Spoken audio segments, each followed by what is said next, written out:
বিয়ে বাড়িতে এসেছি, ভোরে ভোরে তো মেহেন্দি পরবো, বলো ভোরে ভোরে মেহেন্দি পরাও আমাকে। 1000 টাকা? 100 টাকা নেবে কিনা বলো? আমার তো এই ছোট্ট ছোট্ট হাত।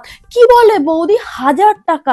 না না না না না, 1000 টাকা না, তুমি আমাকে 100 টাকাতে মেহেন্দি পরিয়ে দাও। 100 টাকা নেবে কিনা বলো, তাহলেই আমি মেহেন্দি পরবো।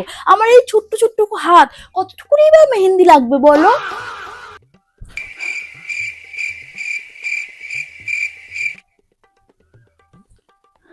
আমার মেহেন্দি খারাপ করে দিলে? খারাপ করে টাকা কিন্তু দেবো না তোমাকে, আমি বলে দিলাম।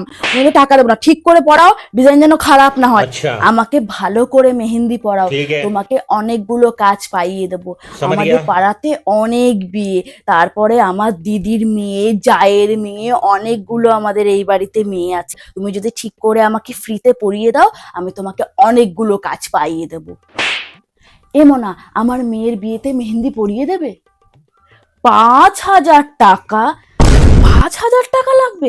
থাক থাক থাক, আমি নিজেই ওকে পরিয়ে দেবো। 5,000 টাকা নেবে বলছে বৌদি? কি বলে, কিন্তু গলা কাটা দাম নিচ্ছে। এমো না, আমার বাড়িতে মেহেন্দির গাছ আছে, আমি যদি তোমাকে ওই পাতাটা তুলে এনে দিই, তাহলে কি তুমি আমাকে ফ্রিতে পরিয়ে দেবে?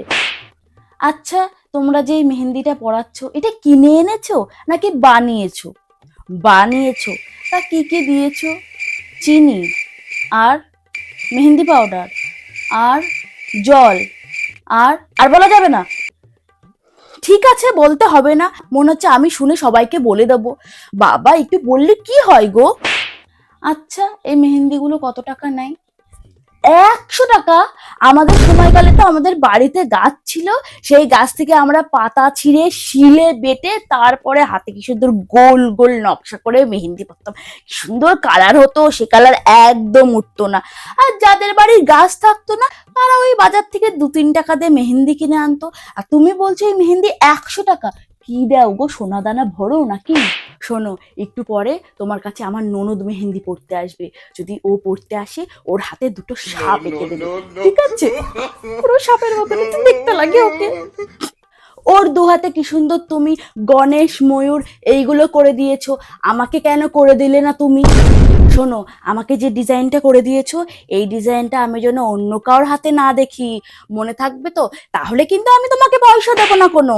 হুম। এই মেয়ে, একটু পরে আমার যা আসবে তোমার কাছে মেহেন্দি পড়তে, যদি আসে বলবে আমার এখন সময় নেই, अच्छा আমি পড়াতে পারবো না। আগে থাক থেকে বলে দিচ্ছি, ও কিন্তু ফ্রিতে মেহেন্দি পড়বে, 1 টাকাও দেবে না। শুনে রাখ।